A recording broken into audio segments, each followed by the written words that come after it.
Y'all ready? Let's go. Let's go. Okay. Again, this is preparing for high school transition.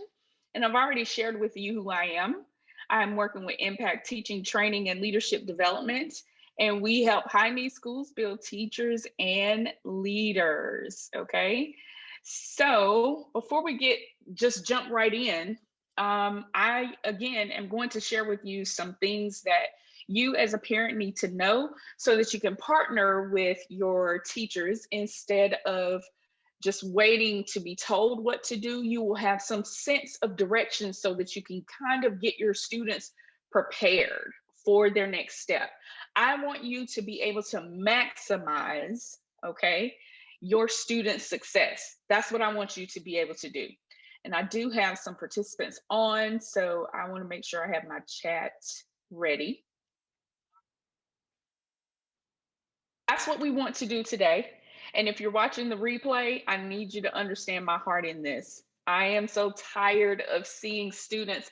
I talked about it on a live not too long ago, how when I was working in high school, there were days that I would go into my office and literally cry because I knew had someone taken the time to really work with their students and not just left everything up to the school, that student would have been further along. So I'm going to give you the ins and the outs of how to make sure your students are further along, okay? So that they don't miss any opportunities. The first thing I'm going to start with is a passage from a well-known inspirational book called the Bible in Proverbs, written by David. And it says, where there is no vision, the people perish. Now, death follows where there is no vision. When you don't have a vision for where you're trying to go, death follows. So if you look, that's why sometimes in our bank accounts, there's nothing there because you had no vision for the finances that you were given. Or maybe you're trying to get a promotion or something like that, but you don't really have a vision for how, or a strategy for how you're going to get there. So death follows that dream, right? So we want to make sure that the dreams that our children have are or remain very much so alive. In order to do that, there has to be a vision for your child. You have to have a vision.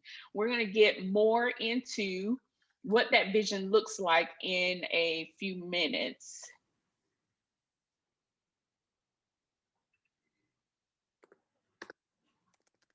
Participants to mute their screens. First thing that we need to talk about before we get into the vision is, what are your child's strengths?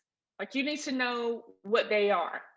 We don't spend, as an education practitioner, we spend a lot of time with them, okay? So we get that. And we are able to pick up on strengths, but it's so much better when we can partner with a parent that already knows their child's strengths. We can just pick up where you left off and run with it, okay? So I'm going to ask you today, what are your child's strengths? If you're watching the replay, I want you to put it in whatever chat box is available for you. But if you're watching this right now, hey, Miss Turner, how are you? If you're watching this right now, Miss Turner, talk to me about what your child's strengths are. If you don't have any children, if you had a child, what would their strengths be?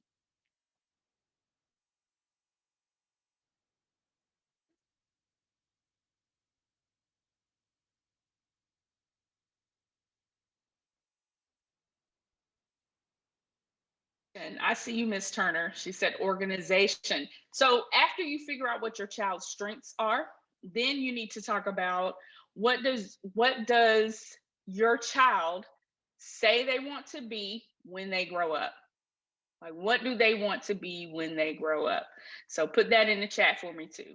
What does your child want to be when they grow up? This is an important question, and I'm going to tell you why.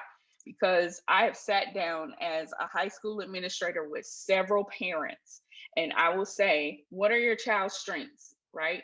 And they'll say, I don't know.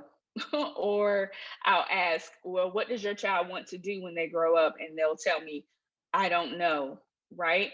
And that that's kind of disturbing. And this is why, because you've spent so much time with them. By now, you should kind of know. And it also is an indicator to me as a school administrator. I know that there was no vision for this child. So, it's like I said last week, if we don't put everything we have into our children, then or into their future, when it's time to choose their occupation, are they really choosing, or are they doing what they had to do? Right? So we don't want them to just do what they have to do. We want them to be able to live out what they want to do. And children change their minds all the time. So I get that, right? They change their minds all the time. But, let them dream. Let them have let their imagination run wild. So I see we have organization and something in the healthcare or nutrition field. Very good. And then the third question that I want you to think about as a parent is, does their desired occupation align with their strengths? Reality here. When I was a child, I used to always say, after the Cosby Show came out, I wanted to be an obstetricianist or something. I said, I don't know. I wanted to be a doctor, right? Like Bill Cosby. Um, but my mom was, I think, I think she was unaware of what she was seeing, but my mom fed my desires, right? So I said I wanted to be a doctor, but I was super excited when she brought home teacher edition books, right? And student textbooks. I had a child like a desk in my room from school. Like I had a school desk in my room. I had um I had a chalkboard, and I was the teacher and the administrator. I didn't even know it, but she allowed me to do that, and she fed me. When she took me to school, I wanted to learn how to type. I loved being in school, even growing up. So it's not a surprise now that I work in education. I have always done that. My mom fed the things that I wanted to do. So I'm just going to ask you to take the time to look at what your child is interested in and feed what they want to do. Feed that thing. When you are able to identify your strengths and feed into it, it develops a better child, and it guides them into being who they really are. That's what you want them to be, who they really are. You want them to have that confidence. What better way to have confidence than giving them an opportunity to practice behind the scenes, right? I was listening to someone a while back, and they were talking about how no one prepares the scene of a play, in front of your eyes, right? They pull the curtain and then they change the scene. And before they even get to the platform, there has been so many practices, right? And so the actors and the actresses have an unusual confidence because they have practiced that thing over and over again. And that's what you want to do with your children. You want to make sure you're practicing that over and over and over again, allowing them to practice, because that gives them confidence. And that confidence goes into their classroom. It goes everywhere they go, because they have found something that they're passionate about, and they have found something that they can give themselves to. So you have to make sure that you know these three things, right? What are their strengths? Right? What do they want to be when they grow up? And then you can bring balance to that by checking to see if what they desire to do is in alignment with their strengths. Okay. All right. Let's rock. Vision. So, the importance of having vision for your child is to make sure that when they speak, right? So when you have a vision, you've done all those three things. You check their strengths, you have checked to see what they want to be when they grow up, and you have already checked the alignment. Now you can have vision, and it empowers you, right? So when you have a vision for your child, now you speak differently to them, right? Now we're speaking to what they will become. right? Or who they are actually. But that's another training. Okay. So you're speaking to who they will become. It changes the way you speak to them. So now when I'm talking to them, if I had a desire for them to work as an engineer, or they wanted to be an engineer, like my nephew, he wants to be an engineer. So every time I talk to him, we're always talking about, hey, well, that decision doesn't align with you being an engineer. Are you sure that's what you want to be? If you're sure that's the direction you want to go in, then you might want to think about doing A, B, C, and D. Or when he gets his report card and he tells me I made a B in math, and I'm like, why? You're going to be an engineer. You need to make A's in math. You need to figure that out, you know? Or are you sure that's the direction you're going in? Because you will have lots of math classes, many, many math classes as an engineer. And then the other day, he's like, I don't know if I want to be an engineer. And it's okay.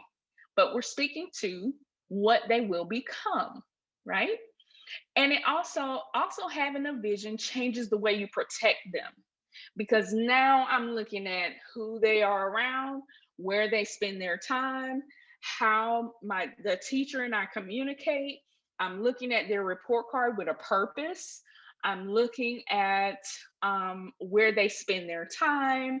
I'm able to protect them, and you want to do that anyway because your child is an investment. You have to switch from thinking of them as a liability or a, I just have these children. No, you have an investment. And so you want to protect your investment because one day it's going to yield whatever you put in them, right? So you have to be able to protect them. Well, when you have a vision for them, it makes protecting them a lot easier. Okay. Then as when you have a vision, you're also able to advocate for them, which is what I'm doing today, is giving you information so that you can properly advocate for them, right?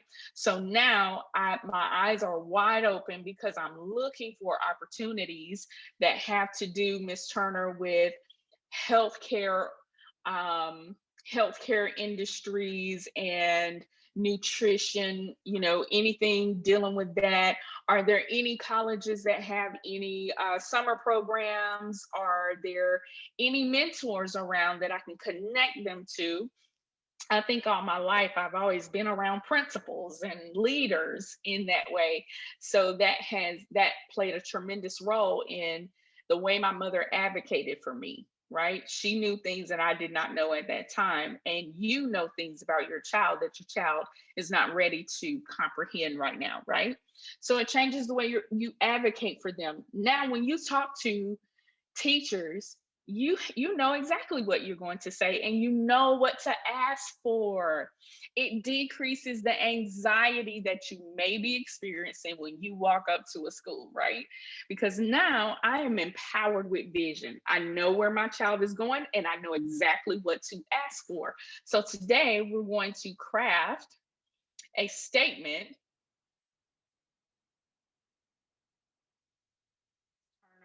Ms. Turner said her daughter volunteered at a local hospital, food bank, and nursing home. Awesome. And that's the kind of opportunity that you want your child to be a part of, right? And you can do that because you have a vision for your child. So if you're watching the replay, you want to make sure that you have a vision for your child. So you can do these three things: change the way you speak to them. You're going to change the way you protect them now because we're trying to get them to the vision, right? And we're going to change the way we advocate for them. So I put together a little speech, or you can call it an elevator pitch. Okay. So I put together a little elevator pitch for you. So when you introduce yourself to your teachers and you introduce yourself to, principals and just district people, you'll know exactly what to say. I think if I give you this statement, that you will be able to take it from there. Right. So when you introduce yourself to your teacher, or when you call the teachers and you're talking to them, one of the things you want to say is this: hello, my name is Deidre Stevens. Everywhere that's highlighted, I want you to put in there for your child, right? So, hello, my name is Deidre Stevens, and this is my daughter, Janice. We are working with her to be an engineer.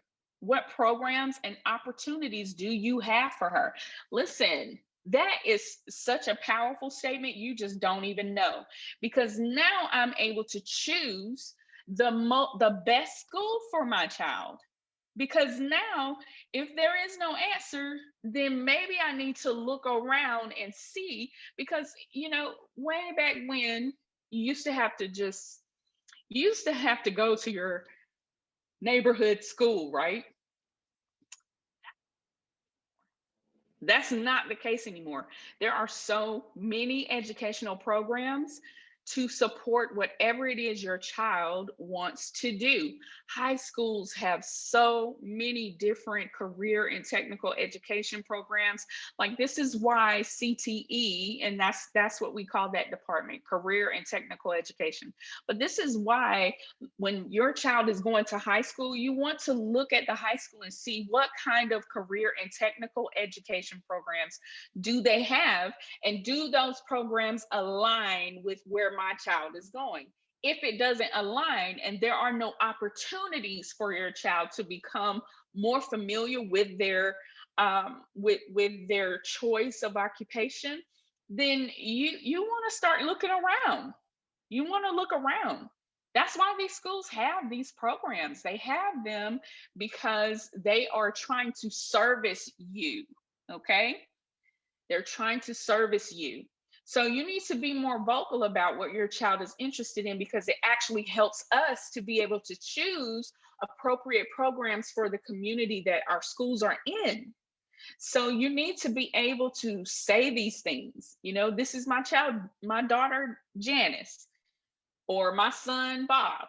Okay, and we're working with them to be in the healthcare or and nutrition industry. What programs or opportunities do you have for her?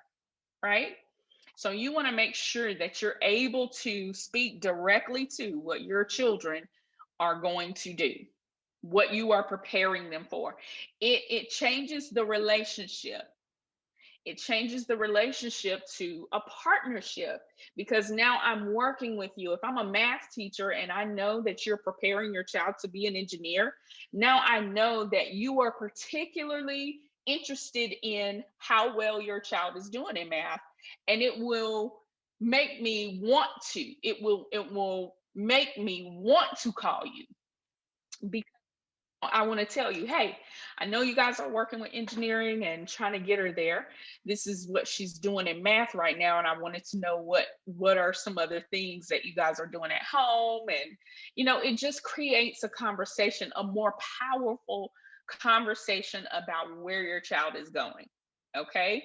So, if you have not crafted this, I want you to take time. If you're watching the replay, I want you to take time, and I want you to create this statement and practice this statement. This is your elevator pitch for school. Okay. This is your elevator pitch. You want to practice this statement, and you want to be able to say it with ease to your child's teachers, their principal, and whoever you come in contact with. Okay. Okay. So the next phrase, right, that is spoken a lot is that people are destroyed because of lack of knowledge. And that is in Hosea, right?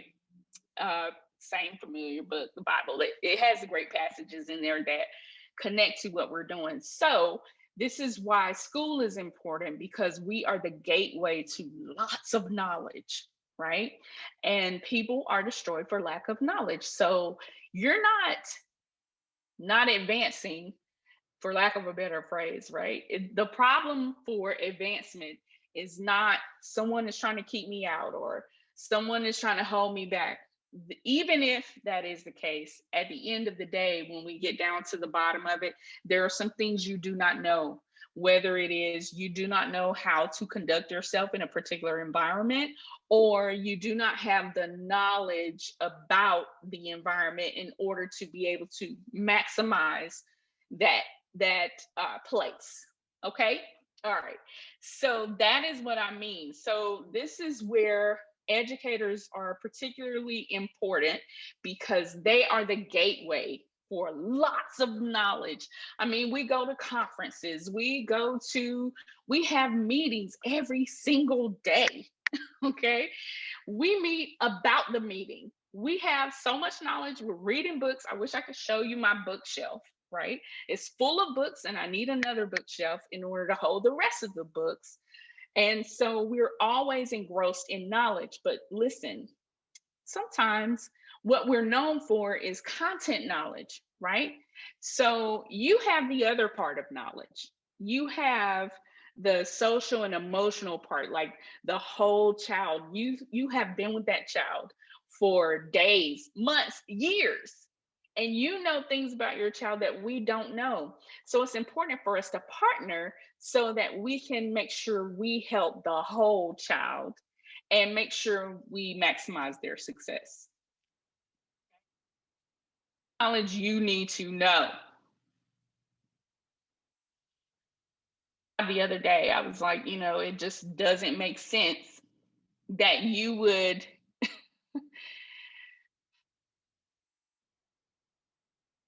opportunities for reading. That to me is insane.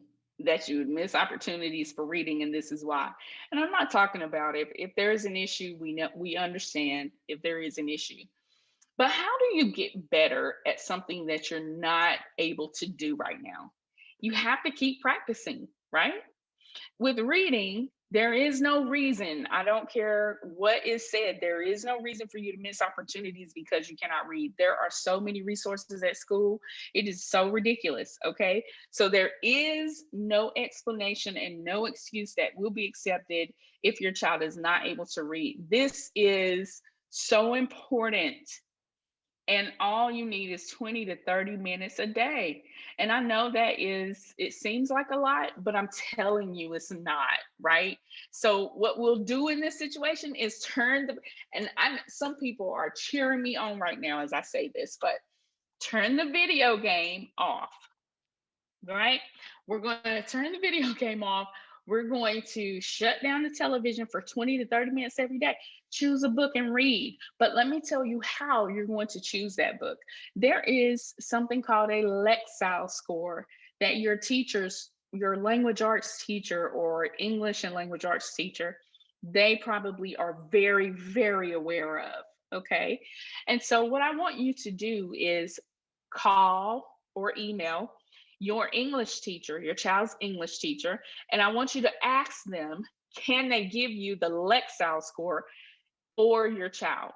And I have a chart here, and I posted this slide in the Parents on Point so that you can use that as a guide. Everybody has one. You can get one from your English teacher so that you can be in alignment with your school if you want. But here is one that you can use just to gauge. And if you look, it'll tell you where the child should be for each grade. So when I say I'm going to show you how to choose books, when your teacher communicates to you your child's Lexile score, then you will be able to ask your teacher to direct you to books that are on their grade level. And what you want is the ultimate goal is for your child to read on grade level or above.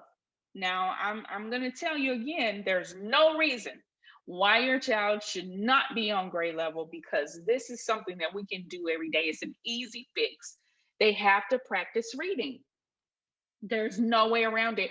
Like, you're not going to be able to buy a program that's going to download it into, it's not going to work. I'm telling you, they're going to have to practice and let them choose books they like. Most times, it's not that they are not able to read, it's that they don't like the selections that are being given to them. I'm telling you, when I was younger, I used to love magical type books. Okay. Anything that was remotely similar to Disney, like I was going to read that book. Okay. What was that? There was a book about some children in an attic. I cannot remember the name, but if I remember the name while I'm on here, I'll tell you. And maybe it was Children in the Attic. I'm not sure. Where they had the grandmother They were living with their grandmother. Their grandmother was really mean to them, and she had them up in the attic the whole time, and it was just it was. I don't even know why I like that book, but anyway, I love that book, and I read it from cover to cover because I like the book. But if you give me a social studies book at that age, right? Because now I've seen some amazing teachers who are able to whet the appetite for students about social studies. So that is totally different now. But at the time when I was in school, you know, this book or something like that, and I'm like, what are you talking about? Like the Scarlet Letter. Like I could never get into that book. But it doesn't mean that I'm not a good reader. It just means I just wasn't interested in that. So when you choose your child's books, first you want to find out the Lexile score. From the Lexile score, you want to ask the teacher, well, what books are available on my child's Lexile level, right? If your child is below grade level, you want to have them practice reading every day until we get to at grade level. You also want to talk to them about being serious when they are testing for Lexile, right? Because sometimes the Lexile score may be lower, but it's lower because on the day that the teacher tested, it wasn't important. Sometimes when you make them read every day for 20 to 30 minutes, they'll be serious the next time they take that Lexile test, right? Okay, so that's my tidbit for reading. Let's go to math. Boom. This is my subject. Like, I love math. I love it. Like, I love math. I used to get so excited when I taught math. My students used to say, oh, Miss Stevens, it's just algebra. And I would say, no, it's not, because I would be dancing while I'm doing the equations and everything. But I say that to say, saying to their children, well, I know they're not good in math because I wasn't good in math. I'm going to give you a little sidebar note here. Stop telling your children they are not good at something because you weren't good at something. School has changed tremendously. So there are strategies and instructional ways that teachers have that they didn't have when we were in school. So it may be a little bit easier for your child to participate and be successful in a math class because there may have been a better quality teacher that your child has than when you were in school. School, and I keep telling you guys this, school has changed tremendously. So don't tell them they're not good at it. Give them an opportunity to try because there could be several reasons why they may not be successful at this time, right? Okay. One reason is because they don't understand how simple it is. I need you to know there are only, and I have them listed up here. There are only 4 operations you can do in math. I don't care what word problem they give you. I don't care what computational problem they give you. There are only 4 things you can do. Either you're going to add, subtract, multiply, or divide. So don't say it's hard. It's not. But here's what makes it hard. And I'm going to talk to you about some of the things that I've noticed, even for middle school children as they are progressing to high school, right? I'm noticing they don't know multiplication tables, guys. To be successful in math when you're missing basic facts. Again, turn the video game off and download an app that will build your child's stamina and their ability to be able to know multiplication tables. Let me tell you why this is important. This is important because if you look, I have for the first bullet, I talk about constant practice. They need constant practice in math as well. It's like when I was in college and I was taking calculus, every day when I went home, I would practice the examples that my teacher gave me until I could do it with ease. And you'll do the same thing when your children bring home their notes from math, right? They will practice the same examples because they've gone over those in class.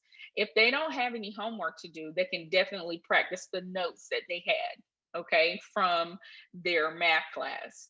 So here is why multiplication tables, or here's where it becomes a problem, and it snowballs all the way into high school, all the way into college, all the way into all of their post-secondary ventures, right?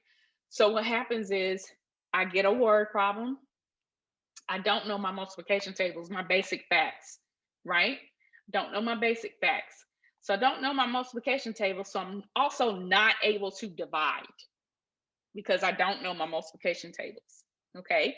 If you don't know multiplication tables, it makes division harder. Okay. And sometimes it's very rare, but sometimes you'll have students who don't know how to add and don't know how to subtract. That's very rare. You have a few, but for the most part, it's multiplication tables and it affects division. Well, in upper level math, you do a lot of multiplying and dividing.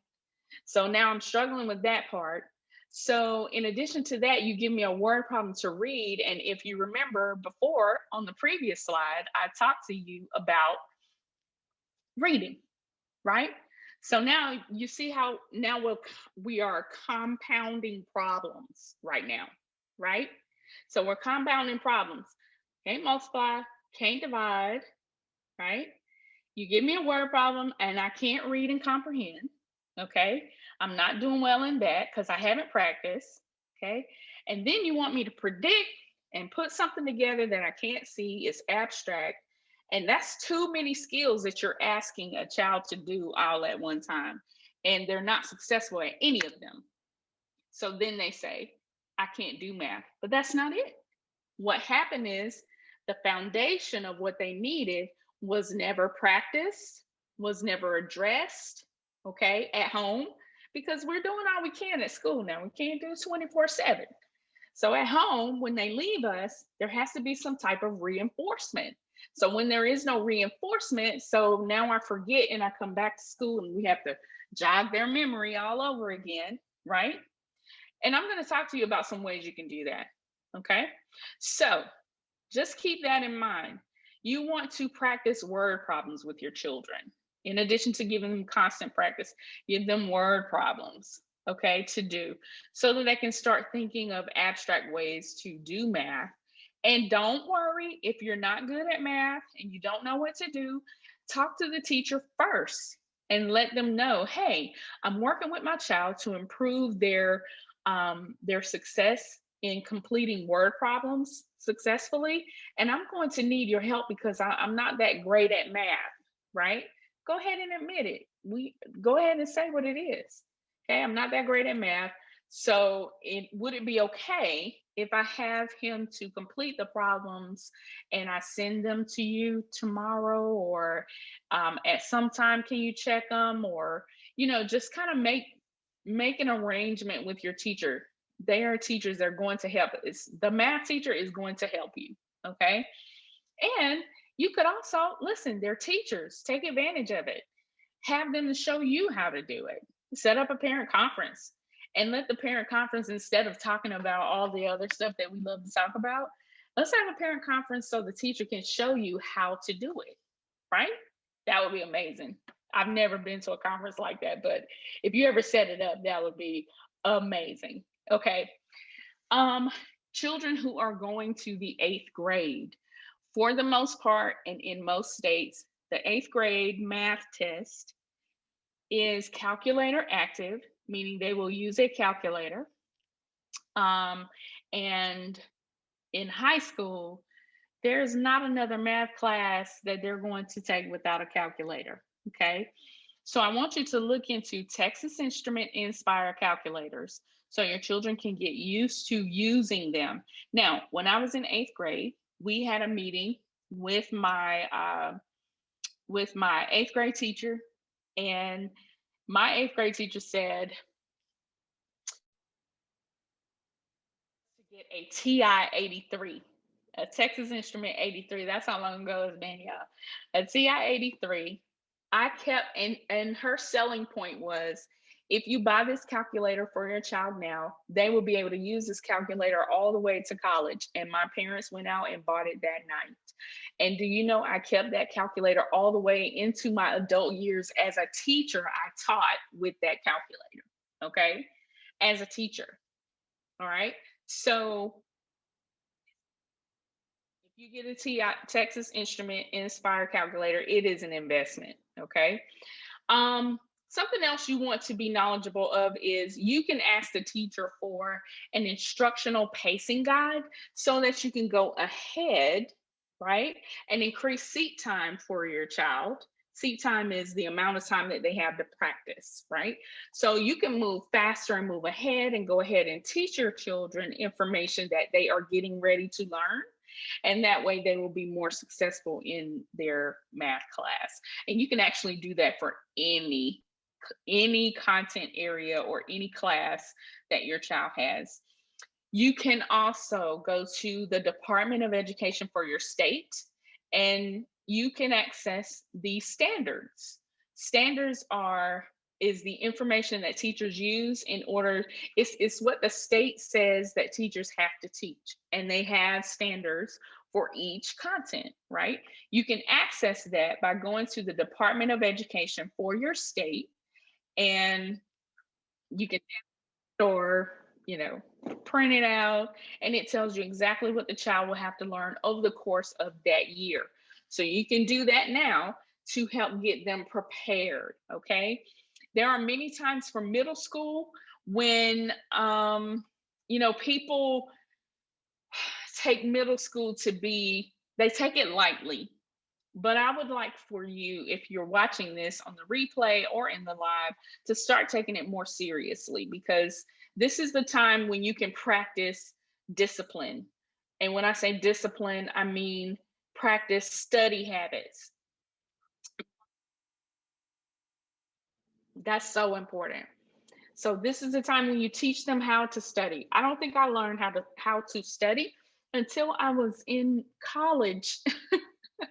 you know, Even if your child does pretty well in school, this is a great time to teach them so that when they get to high school, they'll have something to rely on, some information to pull from when times get a little bit more challenging than what they are right now. Okay? All right. Let's talk about it. Let's calculate that GPA, right? So I do have a video on how to calculate GPA, a video I found for you. You can actually go to Parents on Point. When you sign up for Parents on Point, in the news feed, you will see that I have already added a video for you that I found to help you calculate GPA. This is something as a middle school parent you need to do every time a report card comes out. You need to start drilling in GPA. I shared on a live not too long ago. I talked about, excuse me, how as a school administrator, I had a student who had failed ninth grade 3 times. Their GPA was a 0, right? And I was so very upset about that child and where they were. The child eventually became a behavioral problem. So you're thinking, your child just doesn't know how to behave at school, and, they're causing you all these issues. But the real problem is they have never experienced success. Now, I'm going to let that sit. Success. So why would I want to be in an environment where I'm not successful? I'm never successful, So really take this seriously. So every report card or progress report, sit down with your children and calculate GPA. If you're not comfortable with math and calculating anything, find a family member or friend or somebody who is. I mean, the video that I uploaded for you in Parents on Point, if you show that to your children, they'll probably be able to do it themselves. They spend lots of time on YouTube, right? So just they need to calculate their GPA so that they can come to the reality of um, what is acceptable and what is not for where they're trying to go. So again, if my child is moving towards being an engineer, well, now we need to look at all the schools that have engineering programs. But not only are we looking at those schools, we're looking to see what is the G require your GPA to be for admissions? What's the for admissions? You need to know that, you know? And Google, and they'll give you a list of all universities and what their admissions requirement is. Okay. I usually say stay around a 3.0. Okay. that's that's safe, and that will not keep you from getting into anything. If fear of making F's in a class, this is why here's something that's often overlooked: your elective courses, right? So when students go to high school, particularly in the ninth grade year, they are used to being in middle school, and in middle school, elective classes they feel like are not important, so I don't have to do well in those. But I'm telling you, you do need to do well in those, because when they get to high school, every class matters because it affects the GPA, and the GPA is like the credit score for school, right? So it's the score that your colleges and universities are going to review before they decide to let you in. And these are the missed opportunities that I was talking about earlier, right? Missed opportunities because we did not properly manage the GPA. If you take and teach your children GPA now in middle school, issues in high school. I remember I didn't even know about class rank. I think I was in senior year. Don't look, I wasn't paying attention or anything, so don't, I didn't even know I was in school until my junior year in college, right? So let's give our children the chance we didn't have, right? So when you're working with your children, they need to now in middle school, talk to them about class rank and how every student is numbered from one to however many students you have. And if there are 500 students in your graduating class, you don't want to be number 497. Someone has to be, but you don't want to be number 497. It would be amazing if everybody tied for first place, but I'll talk to you more about GPA a little bit more and how it affects in advanced academics. I'll talk to you a little bit more about it there. Okay. And also, I'll talk to you about it in the After High School What's Next uh, webinar or training that I'm going to do. So, that you are going over GPA, how important GPA is. And I also want you to take the time to now, I want you to start focusing on grades, but I also want you to focus on learning at the same time. Because if they have the grades but they didn't learn anything, then we need to have a conversation because they should be learning. All right.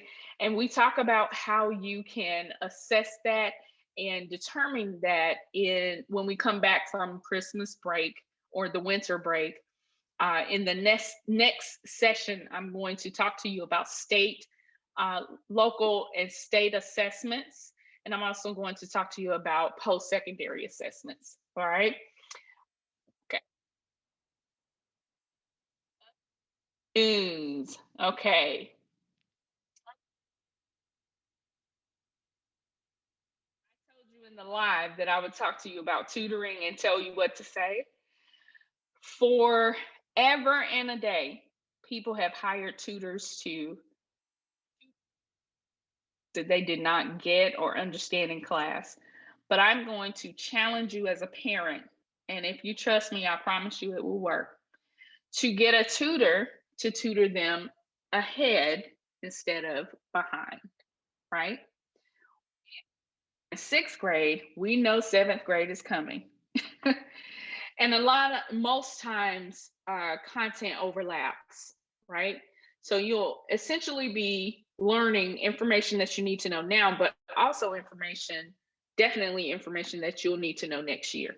It is so important that you change the way you purchase tutors or purchase time with tutors. And when you go to a tutor, you need to say to them, I have a sixth grade student, or I have a sixth grade student, and I'd like for you to tutor them for seventh grade. I have a 7th grade student. I'd like for you to tutor them for 8th grade. I have an 8th grade student. I'd like for you to tutor them in algebra or in English 1 or for whatever the content is going to be for 9th grade, right? So you want to get the best bang. You're going to hire a tutor and don't. I was talking to a single parent yesterday and I was so proud of them because they were talking about how they were working a job tutor have the money to do it, so they worked a second job in order to pay for their child's tutoring. And I was like, that is amazing. And that is something that you may have to do. You know, you may have to sacrifice. So if you're going to sacrifice anyway to provide additional help for your child, you want to really get the most bang for your buck. You want a tutor that is going to tutor them ahead. And guess what? You'll catch all the behind stuff, but you want a tutor ahead, right? So that when they get into the next grade, they'll be ready to rock and roll. Okay? College requirements. We talked about that a little bit with GPA, right? Those two things go together. So I need you to, when you're planning your family vacations or you're going to different places, or even if your area is a heavily concentrated, like they have lots of universities. I know in the Raleigh Triangle, in the Triangle area in North Carolina, there are so many different colleges and universities, right, that you can go to. But when you're planning your family vacations, let one of the activities, just one time, just let one of the activities be visiting a college campus so that your child can have exposure. I can't tell you the number of times that I have worked in areas and the metropolitan area was only like 20, 30 minutes away. And to them, that was a field trip to go somewhere. We have got to do better, right? We have to do better. It costs nothing to go to a college and look around. The only thing you have to do is you can call or you can look on their website to see when they're having, open house or whatever. But you can ask, when I'd like for my child to come visit your campus, can you give me more information about how we can do that? Guys, take the time to do it. Okay. Child can choose. Is it really a choice? If we get to the end of your high school, we get to junior year, and there is time to um, fill out college applications, and you only go to the school that's around the corner because that's all you know. That's not a choice. You want to make sure your children have choices. Let them choose. Okay. We're going to talk about PSAT really quickly. I'll probably cover it more in the assessment, but PSAT is important because most schools allow 8th graders to take the PSAT. Do you know that colleges and universities are looking at PSATs? Opportunities, because most times they usually give it to your child when they're in the 8th grade, right? And if your school is not doing that, that's something you may want to ask about. When why are our children not taking PSAT in the 8th grade? Like, that's something that they should do. And take it, it's important that you are paying attention to what your child is capable of doing. We talked about Lexile scores, but I'll also add PSAT in there. If your child is on grade level, and I'll talk about this more in advanced academics, but if your child has a pretty high score, close to it, you probably want to change the way you allow their schedules to be created, because now they probably need to be in an advanced course. And there are no requirements for advanced courses. Did you know that? And I'm not getting into that today. But I want you to make sure that you're purchasing materials to prepare your students for PSATs. And I know if you have a sixth grader or seventh grader, you're like, well, they're too young for that. They're not too young for that. Purchase the Princeton Review or whatever. You can get it from Barnes and Nobles, Amazon, anywhere. But get some study books, okay? So those 20 to 30-minute uh, guidelines that I gave you, you can use those to practice PSAT, okay? So we're also going to talk about certification. So with certifications, you want to make sure that if your child, when I say certifications, I'm talking about certifications as it relates to things. So maybe your child is not going to college. Well, if your child is not going to college and they're going into an area of certification, like maybe they're going to be a CNA, maybe they're going to be they're going to work in construction, or maybe they're going to work on as an auto mechanic, right? If those are the areas that you're going into, then you also want to make sure that you push your children into entrepreneurship, okay? Because at some point they're going to get tired of that, and they may, depending on who they are and how they operate, they may want to start their own business in the area that they have their certification. So you want to make sure that you do that. Okay. All right.